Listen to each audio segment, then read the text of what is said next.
Welcome to another one of my watch reviews, guys. Today I'm here with the Rolex Sea Dweller. Now it's going to be a two-part review. First I'm just going to go over the features and give you an overview of the specs of the watch, but that's stuff that you can pretty much find anywhere online. So what I'm going to do after that is talk about my opinions on the watch, and going to be a little bit controversial, so stick around for the second part. So let's run through the features quickly. It's a 40mm case, 14.5 millimeters thick. Here you see the helium escape valve that Rolex was the first to do when this watch came out in 1977. This has the older style oyster case, which has now been replaced. I'll talk about that later. And the oyster bracelet with the flip lock clasp, that's also been replaced, and that's also something we'll talk about later. Here I'll show you the diver's extension. I just figured out how to use this today. It's unlike any other one I've seen. You kind of push down. You know what? I'm probably not going to be able to do it now. You push. Okay. You know what? Oh, there we go. You push down, then this pops open, and you pull it out. And this is probably a longer diver's extension than I've seen on any of my other watches. So if you want to put this over a wetsuit, you're not going to have any problem doing that. Okay. It has a unidirectional rotating bezel. That's because you don't want to knock it the other way when you're diving. And this thing turns beautifully. This is the best turning bezel I've personally handled on a watch. It's also quiet, and it's just so precise. Rolex did a phenomenal job on that bezel, and it is impressive as hell. Then we have the trip lock crown. You can see those three little dots that tells you it's the trip lock. Also, another great build by Rolex. And this movement is the 3135. This hand winds like a hand wound watch. It is very impressive, and so much more impressive to me than any of the ETA powered watches I have. And then also what's cool is when you want to screw it back down on an ETA watch, as you're screwing it in, you're going to still be winding the movement.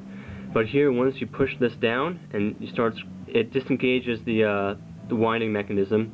So when you're screwing it down, you're only screwing the crown down, you're not also winding the watch. Not that that really matters for anything, but I just like how Rolex was able to do this and think it's just a cool feature. So this was the only Rolex watch until the Milgauss and Deep Sea Dweller came out a couple years ago that had writing on the case back, so that's a neat little feature. And this is the flip lock clasp that a lot of people don't like because it's a very thin gauge metal, and it doesn't really compare very well to modern clasps. But this is how Rolex had done it for decades, and it is what it is. And to me, at least, it's not a reason to not buy the watch. It's just a clasp. And you know what? It works really well. It's not going to pop open on you. It's not going to, it's a tested, time-proven design. So it's not the prettiest, but you know what? It works. And if it works, you can't really complain too much about that. So that pretty much, covers the specs of the watch. So now let's talk about why I think this is the most badass, best Rolex sport watch out there.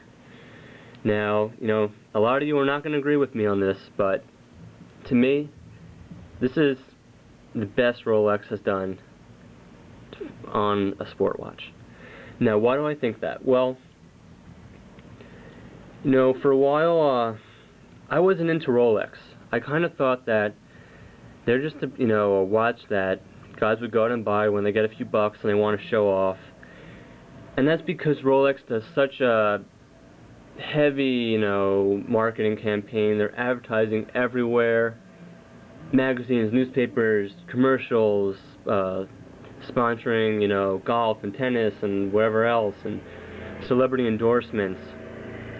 So everyone knows the Rolex name. Everyone knows that Rolex is a luxury watch, and for a lot of watch collectors, there's a stigma attached to the Rolex name. And I felt that way too for a while, and that held me back from really embracing the brand. But I've gotten over that, and, now I'll wear a Rolex in spite of it being a Rolex and having that name on the dial. But I wanted a watch that kind of flies under the radar and is an incognito Rolex. And there's something missing from this watch that, gives it that incognito status. So, look at this crystal. What's missing? Pop quiz. Yes, that's right. If you know your Rolexes, you'll see it right away. There is no Cyclops or date bubble or date magnifier, whatever you want to call it. Every Rolex that has a date, besides, well, at least up until the Deep Sea Dweller came out, so we're talking about a period of, 30 years or whatever, every Rolex that had a date had a magnifier over the date. And this one doesn't. So when I'm out, and I see a watch in the wild, and I see that date Cyclops, I know this guy's either wearing a Rolex, he's wearing a fake Rolex, or he's wearing a watch that was inspired by Rolex. That Cyclops is a dead giveaway. So, I didn't want, to have that on my Rolex, and that's a big reason of why I chose the Sea Dweller. Another reason why I chose this was it's 14.5 millimeters thick. So this is thicker than any Rolex. I'm pretty sure about this. Again, besides the Deep Sea Dweller. So, I wanted a dive watch that was kind of chunky and really had that that heft to it and that solid feel. So this is not a heavy watch, but it's definitely not a light watch. It's really compared to a Submariner, it's a heavy watch, but compared to what's out there on the market, it's not. But when you're wearing this, you feel it on your wrist and you know it's there, but it's still comfortable. So I like the heft of it.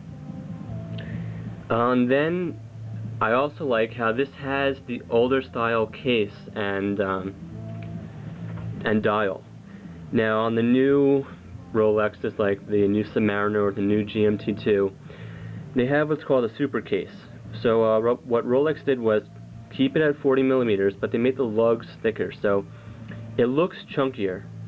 And I think it's because they did that because a lot of watches these days, they're getting bigger and bigger. They're 44 millimeters, 47 millimeters, and Rolex probably felt that they had to keep up if they wanted to be able to compete.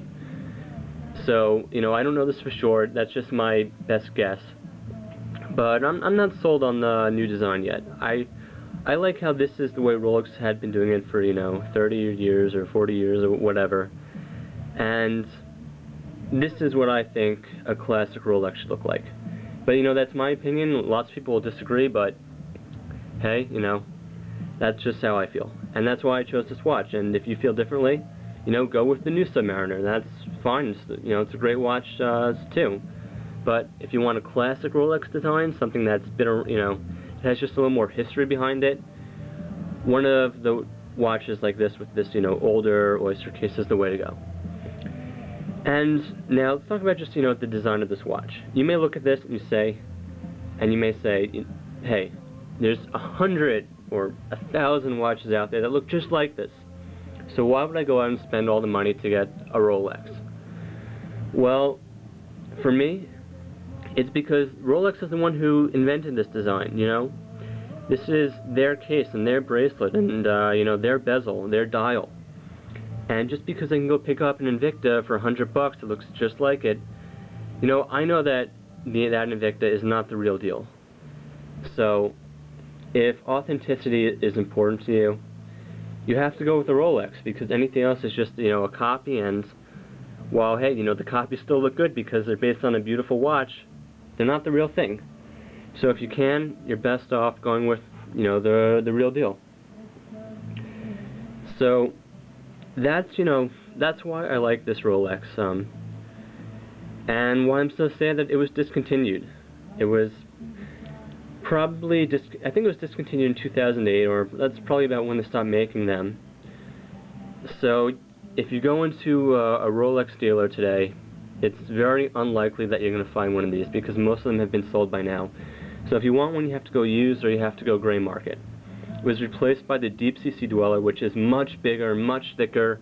It also goes much deeper, but you know, I really think that 40 millimeters, although small by today's standards, once you get used to it, it's a great size for a watch. It just, it's not too big, it's not too small, it just works well, and it makes it's a great dive watch. So if you want a classic Rolex dive watch, something that's been around forever, that will never go out of style, the Sea Dweller is a great choice. So if you can get one, I highly recommend it, and it's just a great addition to any dive watch collection. If you like vintage inspired watches, this is great. So if you want to see more reviews, check out my channel, and thanks for watching, guys.